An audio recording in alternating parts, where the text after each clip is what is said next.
to His Glory. I'm Grace, and I'm here with my really good friend Makenna. And me and Makenna, our entire families have been really close, honestly, for years now. How old were you even?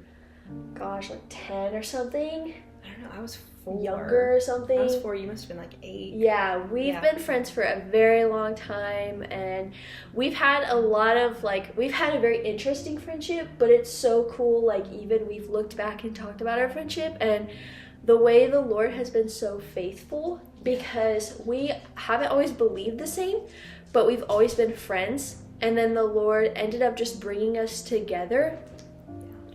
And it's just powerful the way we've been able to be with each other through different circumstances and life things, and just always encourage each other. And so I wanted to, first of all, pray. I want to pray. So, Lord, I thank you so much for today. I just plead the blood of Jesus over this entire platform. I thank you that you are allowing us to be able to come on here and talk about you and glorify you. And I thank you that you give Makenna the perfect words to speak, and that your words are heard through this podcast, Lord. Thank you, Holy Spirit, that you speak through us. Amen. So I wanted to, first of all, I have 2 specific verses that kind of came to my mind while I was thinking of this podcast, and especially just Makenna in general.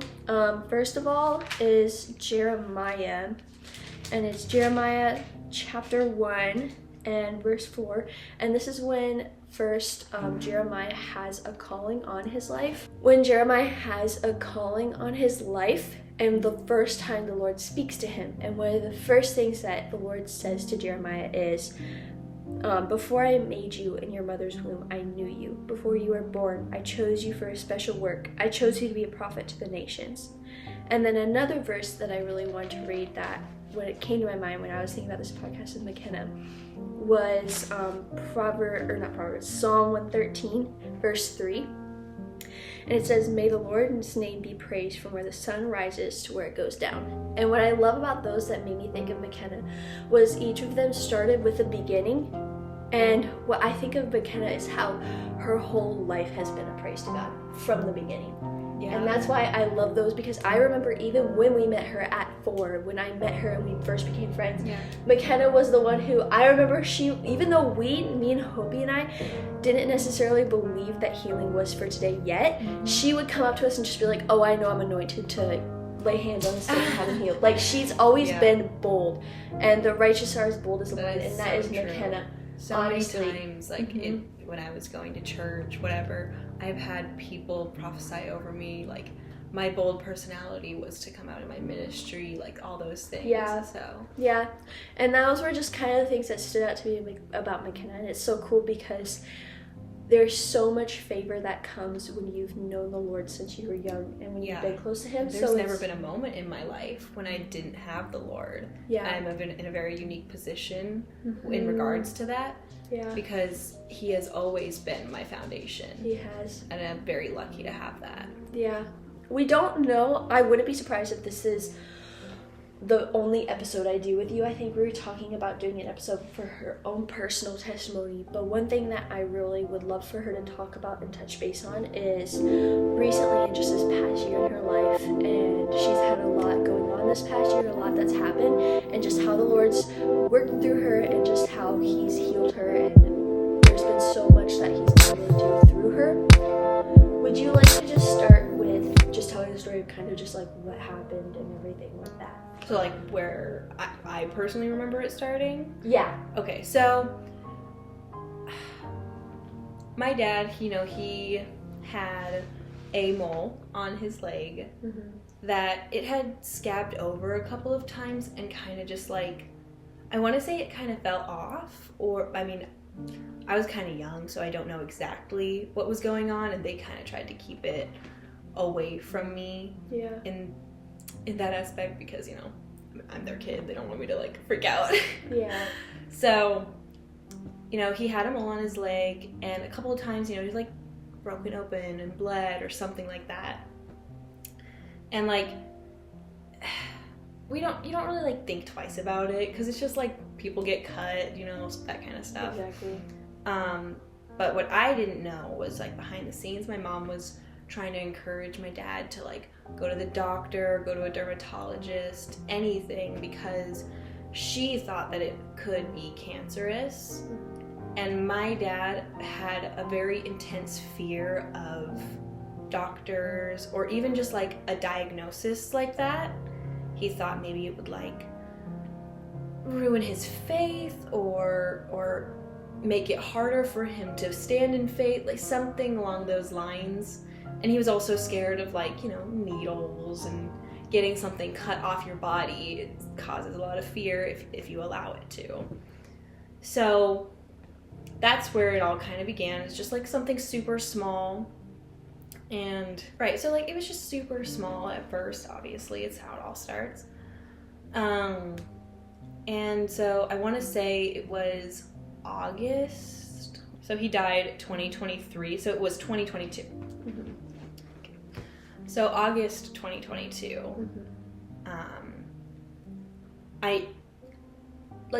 I'm a very observant person, so like there's just things that you can't hide from somebody like me, who I just pick up things very easily. I want to say that's a gift from God, because people say it all the time, they notice it. Yeah. But you know, he was trying to treat it with natural, holistic, like that kind of thing, stemming from his fear of doctors and that sort of thing. He just wanted to do everything in his power to treat it at home, because he like knew what it was. He just didn't want the diagnosis, and he didn't want to have to get treated. So he was using like apple cider vinegar, he was using alcohol, hydrogen peroxide, like just a bunch of different things and stuff that I couldn't even tell you about. He was really big on like the pH balance of your like skin and like your body, like that kind of stuff. So, you know, he was doing whatever he thought he could do to treat it at home. There was like growth. Yeah. Like it didn't stop. Mm-hmm. And so the type of cancer it was melanoma, which is one of the deadliest skin cancers and one of the fastest growing cancers. So what you see on the surface is not what's going on under it. What's going on under the surface is it's getting into your lymph nodes, it's getting into your organs. With the way that they were treating it, putting vinegar on top of it burns your flesh. And I know it's a little bit graphic to say that, but it burns your flesh and it's painful. So, you know, there would be days or nights or whatever that my dad would be trying to treat it, and I just hear him like scream in the other room. And like, you know, I mean I wasn't a kid, but I was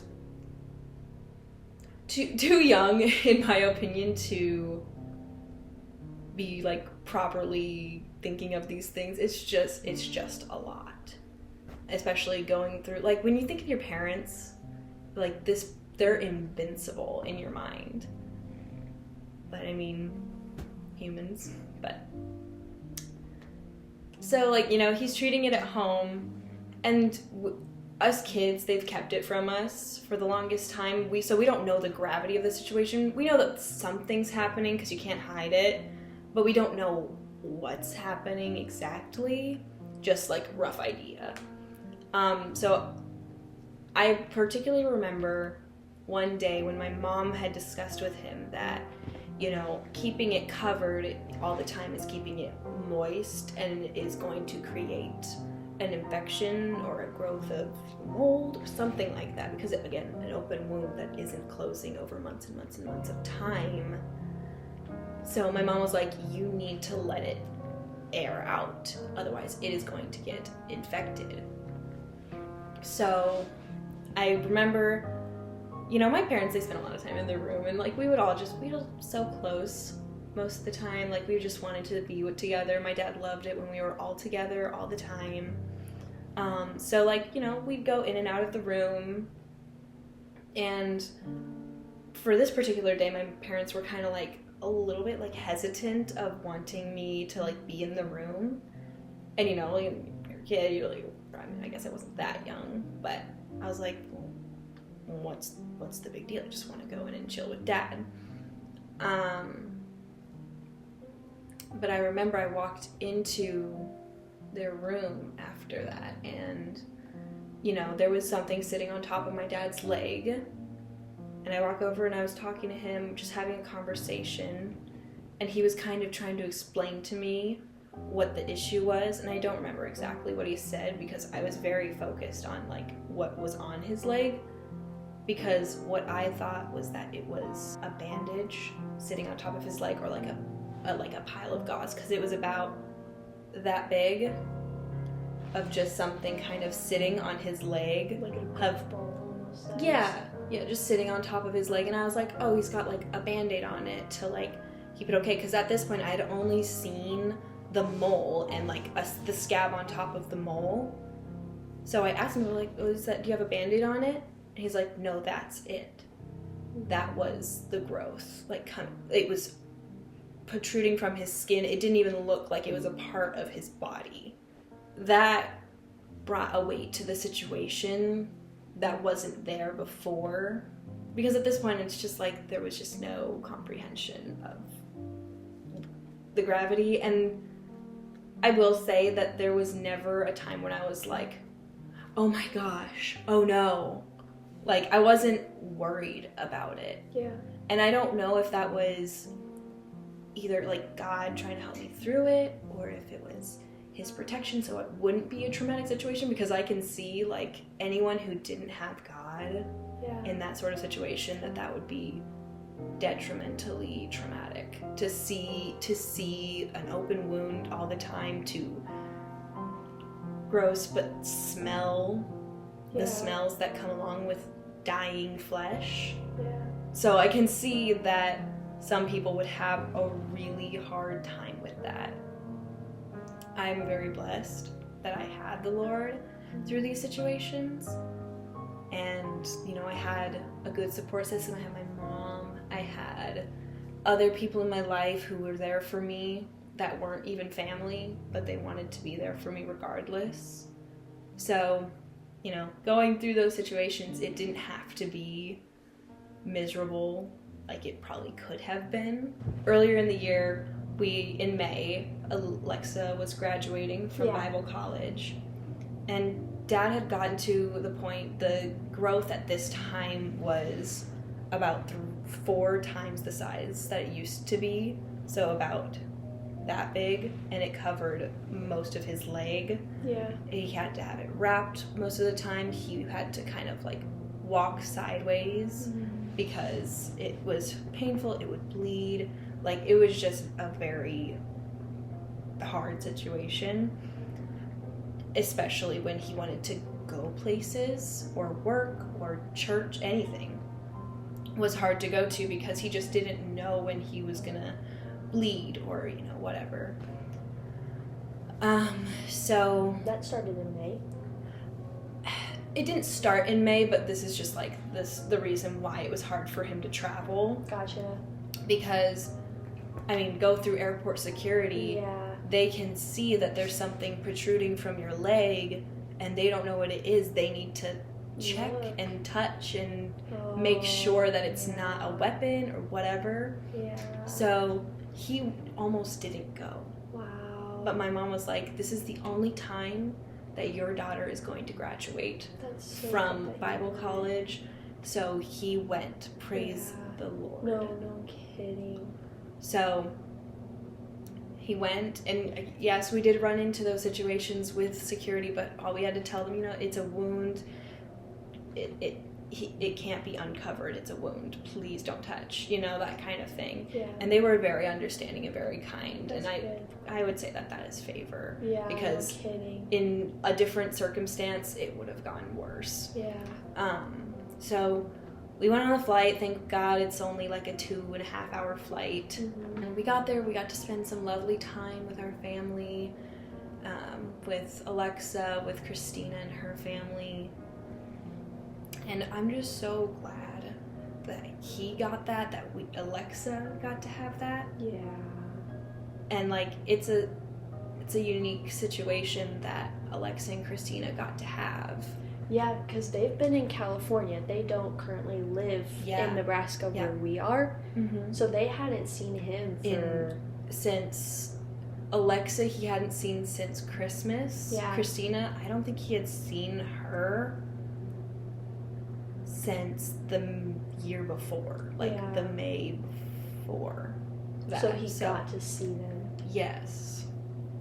And that was huge I'm sure, for Christina and her family especially. Yeah.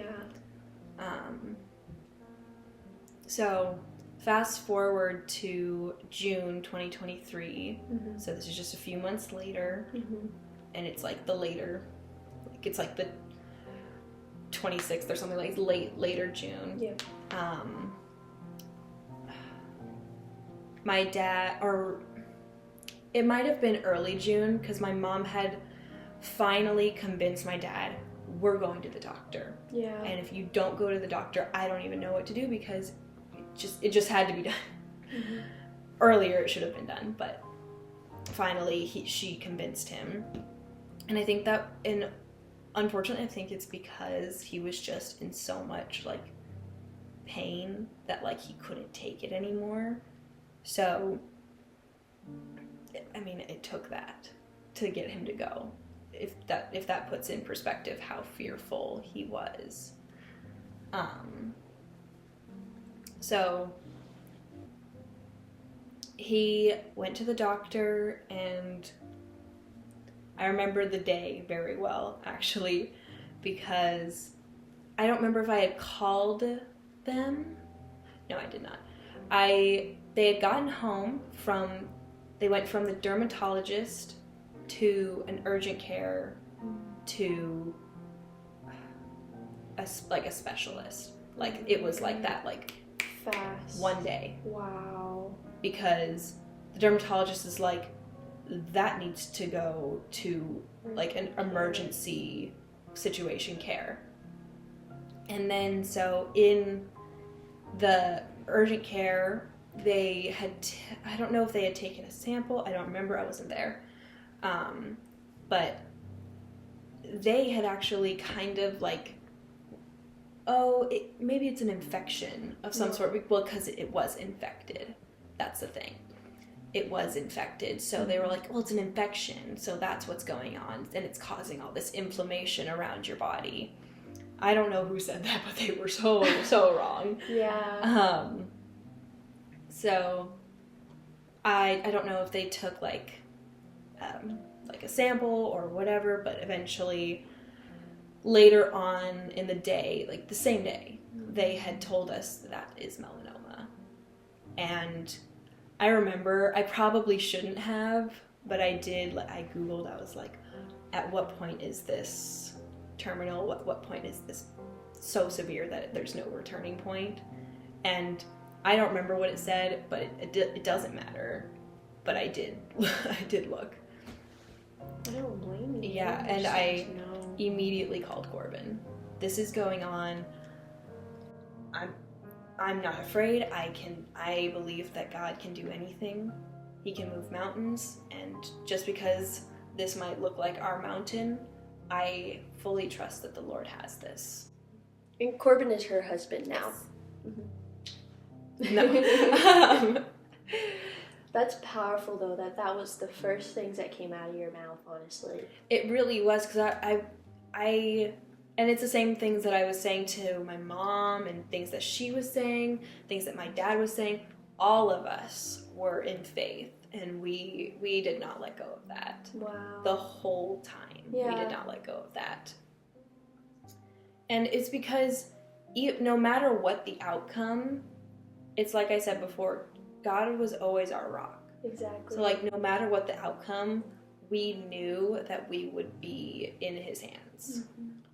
So there was no fear. There was no worry, what are we going to do with our lives? It wasn't that. It was peace, because we know that God has us regardless. Yeah.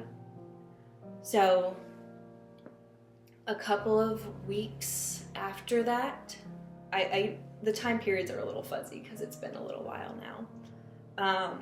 But a little while after that, he had gone to, I went with them this day to one of my dad's doctor's appointments because I was getting my license.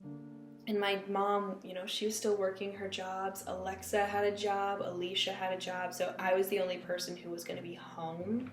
I went with them to this appointment because the next week I was supposed to take him to that same appointment in the same place. Gotcha. So that, you know, because there was just so many doctor things happening. So I had gone with them to that appointment. And listen, if I could explain to you, I almost feel like you might need to put a picture of what my dad looks like in this picture. Yeah, to put in and to put in perspective what I'm about to say, because he was so pale. Yeah. He was so distraught, exhausted. Like, you could just see it in his face. Like, he was no longer that same person that he was before. Because that's not him. The Mark that I remember. He was a strong, athletic, intelligent man of God. Yeah. And he was just like the energy of the room when he was there. Like, people were drawn to him. Yeah. And it had gotten to a point where, like, you couldn't be around it because of how, like, it was depressing to be around. So anyway, we went to this appointment, and it was in Omaha, and we live in Fremont, so it's about a 30-40 minute drive. And we had gotten there, and it was just a normal appointment. They just drew his blood just to do some tests. I couldn't tell you what, but just some tests. And we had gone back to the house, and about, I want to say it was less than 30 minutes after we had gotten home. So it was about a full hour after the appointment, considering the drive and then the 30 minutes home, like just sitting at home. They had called us and said that they wanted to hospitalize my dad because I think it was his liver. The numbers for something was just unsafe. Yeah. And they wanted to monitor it. So that was when he got hospitalized. So late June is when he got hospitalized. And I don't remember a ton of what was going on in that moment because, you know,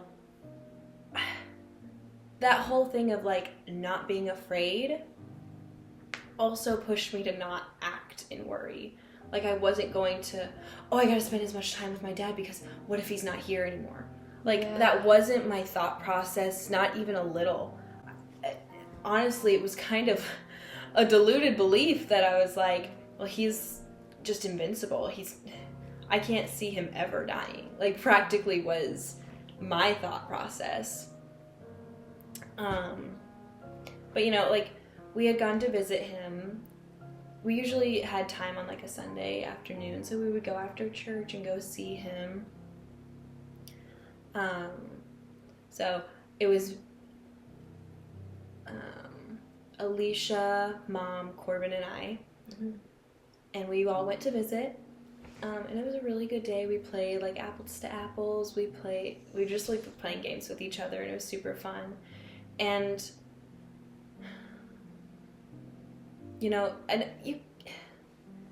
Dad was going through it, absolutely. Like, he was not himself, but he was still, like, trying to, like, bring some sort of, like, bring himself in some way to the situation. To the point, like, we were playing games in the hospital and he was winning every single game because he was so funny. So, like, every single game that we played, like, apples to apples, we all picked his cards because they were so funny. So anyway, it was a really sweet day, and we would sing worship music together. Lonnie and Sonia, who are people from the church, came, and we all sang praise and worship, and you know, like all kinds of like just really edifying things, because we weren't just trying to keep ourselves hopeful, we were trying to keep him hopeful, because ultimately that is where the actual faith happens. Like, you can only stand in the gap for someone so much. Yeah. Their own actions and their own faith is what saves them. Yeah. So we were just kind of trying to keep the energy very lighthearted, very like, we're just spending a day with family together, like that sort of thing. So anyway, this one time that we had visited in particular stands out to me, and this, after he had passed away, was probably the hardest thing that I had to deal with. So a little bit less lighthearted, but so this was actually the last time that I had seen my dad conscious and like, you know, talking, being with people. And I'm not going to say that it was a great time, because I mean, like, it was hard regardless, but it was a decent day, and we were talking, hanging out, being with each other. And so Alicia and Corbin had left, and just because of this whole situation, Corbin was spending a lot of time at our house because we were going back and forth through the hospital a lot, and he was trying to be there for me. So they had gone to our home, and I had stayed back with Mom because I was going to drive her home, because she's just exhausted at this point. Because throughout the whole situation, she had been, you know, wrapping his leg in the morning like 3 times a day so that it wouldn't get like infected. She was putting medication on for him. She was reminding him when to take his medication. She was trying to find foods that he could stomach to eat, because a lot of the time he was nauseous. So she was just exhausted all the time. And it was late at night, and I was just like, I don't want you to drive home when it's late at night and you're tired like this. And I also was practicing because I wanted to get my license pretty soon. So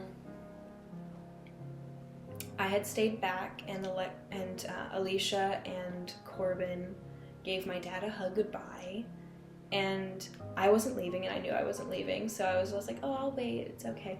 But my dad was like, aren't you gonna give me a hug too? And I was like, well, Dad, I'm staying. I'm gonna stay here until Mom leaves. So I'll still be here. I'll give you a hug before I leave, though.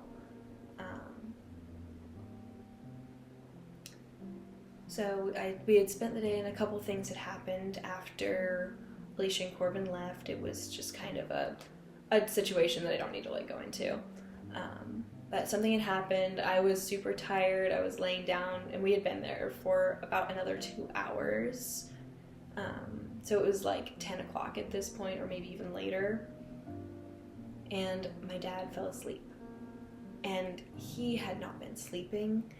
It was hard for him to sleep. It was hard for him to eat. It was just really any normal function that you see as just like that's just something that it just happens. It's just normal human function, was almost impossible for him to do without, you know, like he just couldn't sleep. So I was like, well, I don't want to wake him up. I'll just see him next week, and I'll give him a hug next week when I see him, because I don't want to wake him up because he hasn't been sleeping.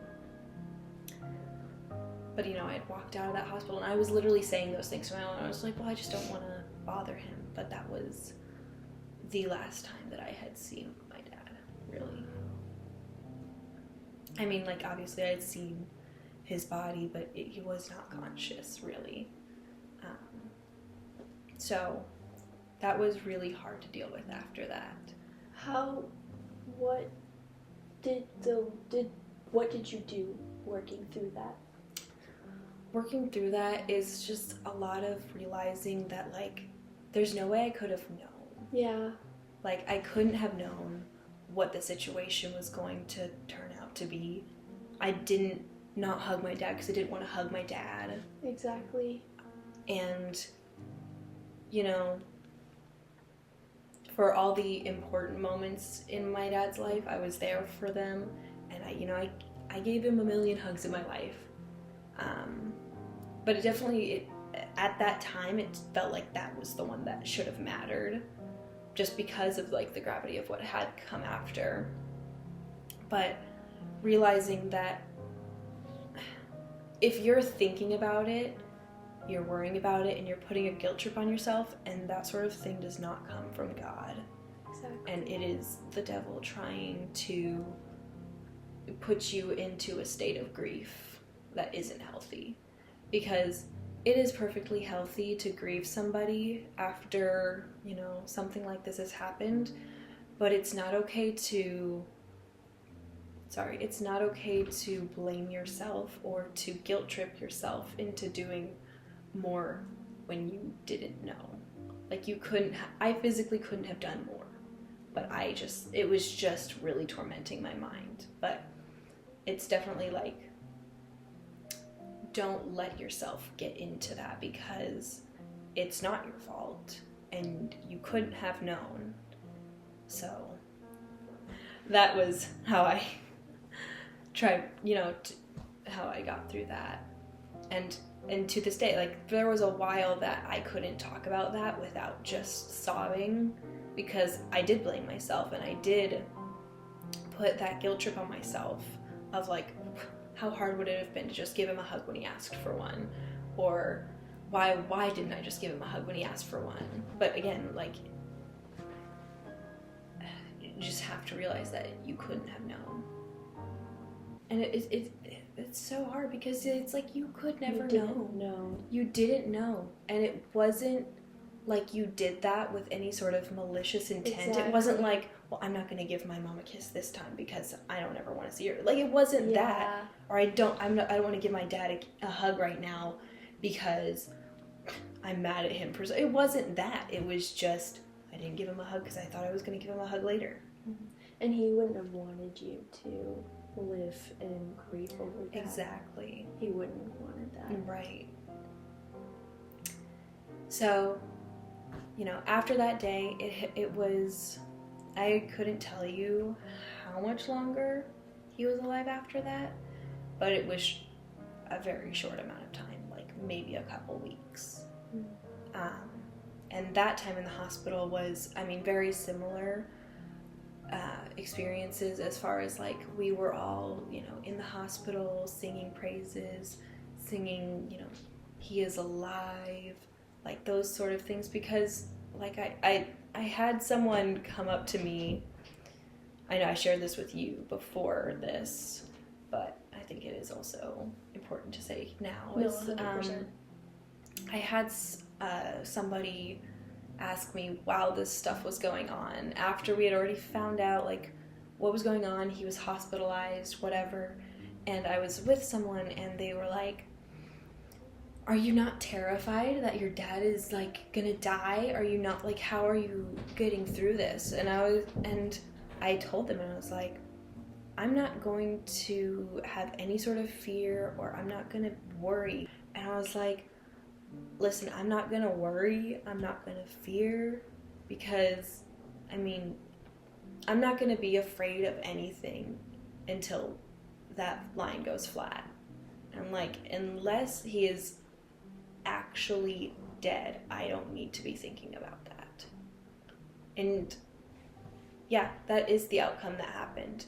But I was, like I said before, I knew that God had me either way. I knew that I wasn't going to, it wasn't going to ruin my life either way. And so, no, I was not afraid. I was in complete trust in God and his plan, and no, it wasn't God's plan for my dad to die that young. It wasn't his plan. Nope. It is what happened, and I do think that that's because of the fear in my dad's life. I think that he let fear control a lot of things. But no matter the outcome, I knew that God was going to turn it for good. Exactly. And he really has. Wow. So that time in the hospital for that last week or couple days of his life, all of our family was there. Alexa and Christina had traveled all the way down from California. Driving, they drove from California. 2 days drive? It's a 24-hour drive and that they did in 2 days, yeah. So they drove all the way down to see him, and that time in the hospital, we were singing the Lord's praises. We were doing everything in our power to encourage Dad and to encourage the people around us. We were singing so much, actually, that the hospital staff commented later that it was angelic on that floor. Wow. They were like, it was just the most beautiful, like, singing, and it was so peaceful to be on that floor that night. So, and there were people who were sad, and even people who were trying to, like, ask me, like, how I was feeling, or I told them the same thing. I was like, I'm not afraid. I'm not afraid of anything. I refuse to be afraid, because the second that I'm afraid, then I let that have power over my life. Wow. I have officially let the devil take something away from me. Yeah.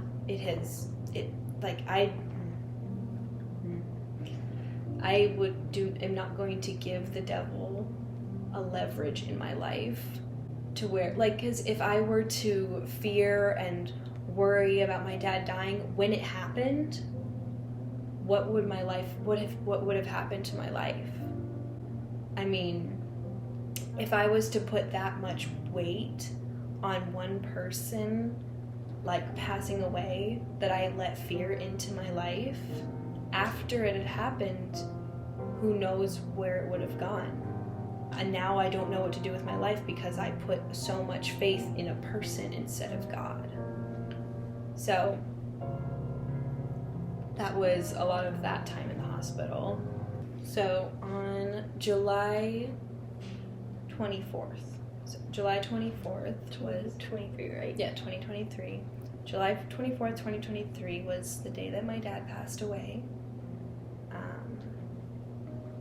And so me and my sisters had gone home, and Mom had stayed with my uncle, my dad's brother, and, his family, and my mom, and a couple of other people, I'm not sure. And me and my sisters had gone home, and we were just kind of going to prepare for the next day when we were going to go back to the hospital. And I got a call. And my mom told me, she says, Dad's heart stopped beating. And I remember I was still in that mindset of just like, I'm not going to fear. I literally said to her, and is it going to start again? I was like, and she's like, it's not going to. He has passed away. And I was just like, okay. And I just remember this like moment of like shock. I didn't even know how to react. I didn't know what to do with myself. I walked into my kitchen, and I didn't start crying until my sister walked in, and I thought about how that affects her. And I'm not trying to say like I'm a completely selfless person, and I'm not saying it like that. I just was very beside myself. I wasn't in that moment. I was not. It just felt very surreal and very like almost out of body. So I didn't cry until she had walked in and crying. And I just remember my sister leaning on me, hugging me when my mom was talking to me about it. One thing that I honestly want to touch base on is I remember, I think it was the day after your dad had passed when we had come out to the house. I think my mom, I can't remember exactly, but I think it was a day after, or like a couple of days after we went over. And I remember driving over, and I honestly did not know like what to expect. I remember driving over. I remember when we first heard the news. Honestly, like me and Hopies, we were at camp when we heard everything, and we both took it just as hard, because I mean, you guys are as close to us as, we've totally. always been close.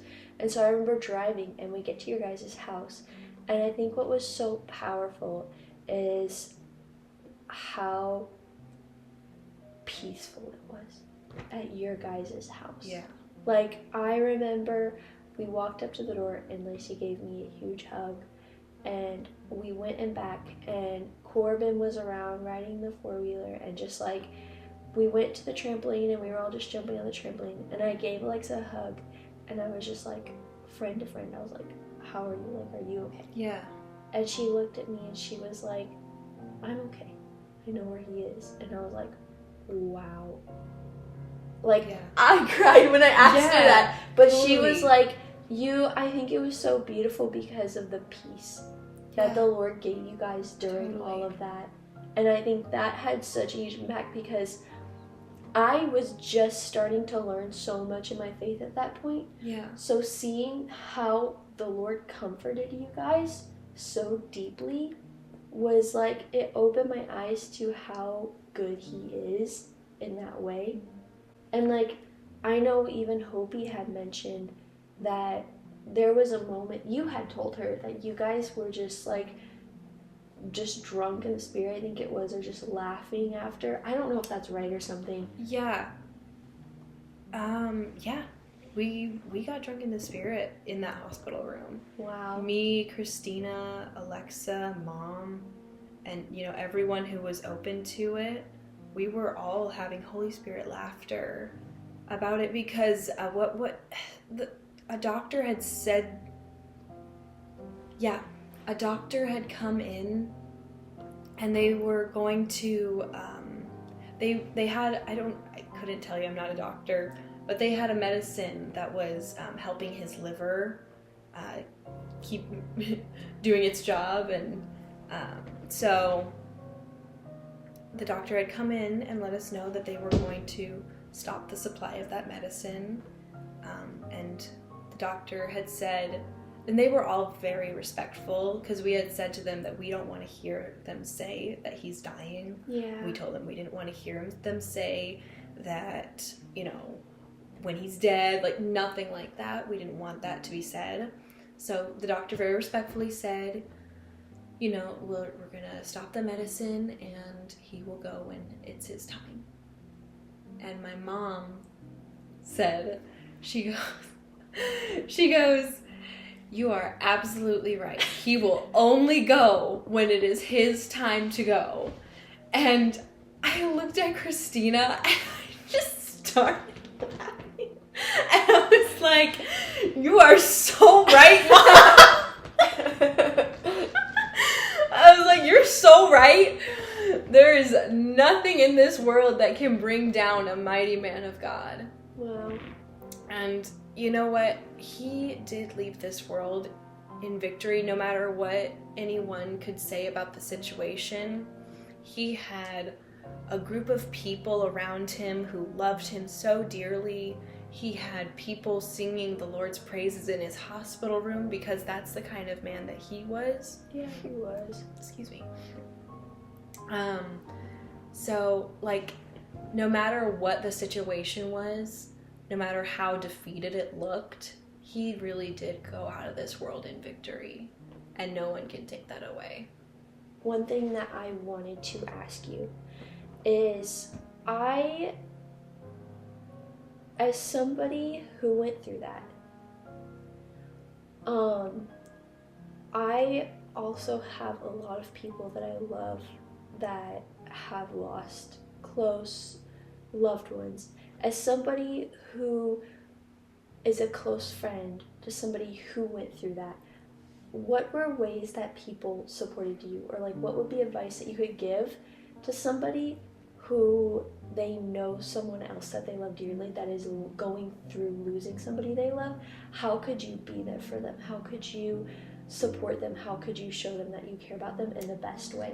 Right. Okay, so I would say that in terms of like people who were truly like, those were the people that were there for me, I would say that like the people that were really there for me was just the people that like kind of treated it like nothing had happened. And I don't mean like nothing had happened like they weren't there for me.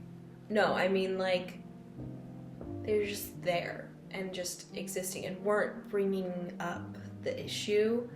And like, yeah, there's a time for bringing it up, but it doesn't need to be every single person that you see like be like, oh, what are you gonna do without him? Oh my gosh, what are the holidays gonna be like?